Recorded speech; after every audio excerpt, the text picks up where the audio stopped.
আসসালামু আলাইকুম। সুপ্রিয় শিক্ষার্থীরা, তোমরা সবাই কেমন আছো? আশা করি সবাই অনেক অনেক ভালো আছো। এসএসসি হবে 1 বছরের সিলেবাসে, থাকবে বিজ্ঞান, মানবিক ও বাণিজ্য।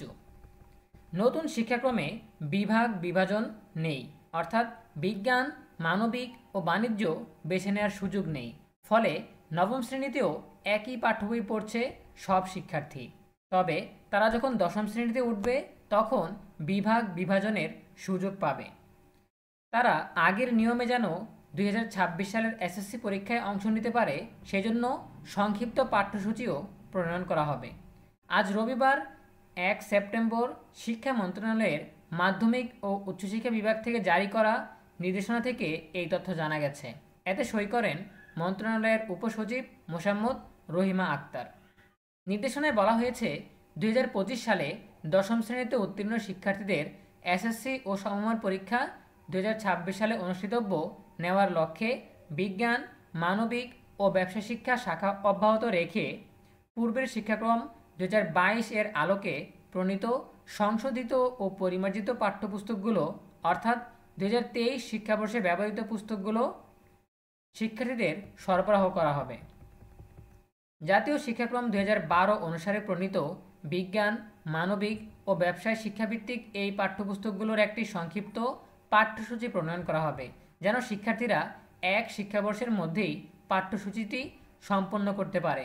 পাঠদান ও মূল্যায়ন পদ্ধতি জাতীয় শিক্ষাক্রম 2012 অনুসারে পরিচালিত হবে। এতে আরও বলা হয়, যেসব শিক্ষার্থী 2025 সালে নবম শ্রেণীতে উত্তীর্ণ হবে তারা জাতীয় শিক্ষাক্রম 2012 এর আলোকে প্রণীত শাখা ও গুচ্ছভিত্তিক সংশোধিত ও পরিমার্জিত পাঠ্যপুস্তক, অর্থাৎ 2023 শিক্ষাবর্ষে ব্যবহৃত পাঠ্যপুস্তক প্রদান করা হবে।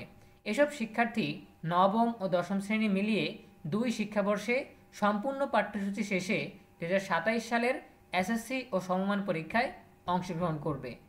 শিক্ষা মন্ত্রণালয়ের নির্দেশনায় বলা হয়েছে, শিক্ষাবিদ, শিক্ষাক্রম বিশেষজ্ঞ, মূল্যায়ন বিশেষজ্ঞ, সংশ্লিষ্ট বিষয়ে বিশেষজ্ঞ, সংশ্লিষ্ট শিক্ষা প্রশাসক, সুশীল সমাজের প্রতিনিধি ও অভিভাবক প্রতিনিধিদের সহযোগিতায় 2025 সালে পরিমার্জিত শিক্ষাক্রম চূড়ান্ত করা হবে, যা 2026 সাল থেকে পরিপূর্ণভাবে কার্যকর করা হবে।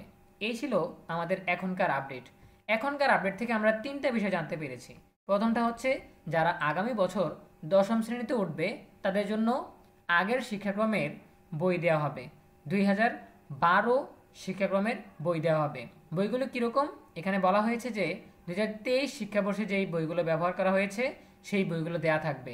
সেখানে বিজ্ঞান বিভাগের বই থাকবে, মানবিক বিভাগের বই থাকবে, বাণিজ্য বিভাগের বই থাকবে এবং আবশ্যিক বিষয়গুলোও থাকবে। ঠিক আছে? সো তোমরা এনসিটিভি থেকে দেখে নিতে পারবে যে 2023 সালের পাঠ্যপুস্তকগুলো কীরকম ছিল। হুবহু সেই বইগুলোই তোমাদেরকে দেওয়া হবে। ঠিক আছে? দ্বিতীয়ত যেটা জানতে পেরেছি সেটা হচ্ছে, তোমাদের যেই বইগুলো দেওয়া হবে এগুলো তো তোমরা দশম শ্রেণীতে 1 বছরে শেষ করতে পারবে না। ঠিক আছে? এই জন্য তোমাদেরকে সংক্ষিপ্ত সিলেবাস দেওয়া হবে, যাতে 1 বছরে এই সংক্ষিপ্ত সিলেবাস শেষ করে তোমরা 2026 সালে আগের শিক্ষাক্রমের মূল্যায়ন পদ্ধতি অনুসারে, অর্থাৎ সৃজনশীল মূল্যায়ন পদ্ধতি অনুসারে পরীক্ষায় অংশগ্রহণ করতে পারো। ঠিক আছে? এরপর আসি দ্বিতীয় কথায়। দ্বিতীয় যেটা বলা হয়েছে সেটা হচ্ছে, যারা আগামী বছর নবম শ্রেণীতে উঠবে তারাও কিন্তু 2023 সালের অনুরূপ পাঠ্যপুস্তক পাবে। অর্থাৎ 2023 সালের এনসিটিভিতে তোমরা দেখে নিও যে বইগুলো কীরকম ছিল, সেই হুবহু বইগুলোই তোমরা পাবে। সেখানেও বিজ্ঞান, মানবিক ও ব্যবসায় শিক্ষা বিভাগগুলো থাকবে, বিভাগের বইগুলো থাকবে। তোমাদের জন্য আগের শিক্ষাক্রম অনুযায়ী, অর্থাৎ 2012 সালের শিক্ষাক্রম অনুযায়ী, অর্থাৎ সৃজনশীল পরীক্ষা পদ্ধতিতে তোমাদের পরীক্ষা নেওয়া হবে। সবশেষে যেটা বলা হয়েছে সেটা হচ্ছে, আগামী বছর সবাইকে নিয়ে, অর্থাৎ যারা যারা শিক্ষাক্রম বিশেষজ্ঞ রয়েছেন, যারা যারা মূল্যায়ন বিশেষজ্ঞ রয়েছেন, যারা যারা অভিভাবকদের পক্ষ থেকে প্রতিনিধি রয়েছেন, যারা এদেশের সুশীল সমাজের প্রতিনিধি রয়েছেন, সবাইকে সমন্বয় করে আগামী বছর থেকে শুরু হবে শিক্ষাক্রম সংস্কারের কাজ। শিক্ষাক্রম সংস্কার শেষে পরিমার্জিত শিক্ষাক্রম চূড়ান্ত করা হবে এবং সেটা আগামী বছরই জানিয়ে দেওয়া হবে। সেই শিক্ষাক্রম বাস্তবায়ন করা হবে 2026 সাল থেকে। এই ছিল আমাদের এখনকার আয়োজন। দেখা হবে পরবর্তী আয়োজন নিয়ে নতুন কোনো ভিডিওতে। সেই পর্যন্ত তোমরা সবাই ভালো থাকো, সুস্থ থাকো, নিরাপদে থাকো এবং সবসময় ইএনবির সাথেই থাকো। তোমাদের মূল্যবান মতামত জানাতে পারো কমেন্টে ভালো থাকো সবাই।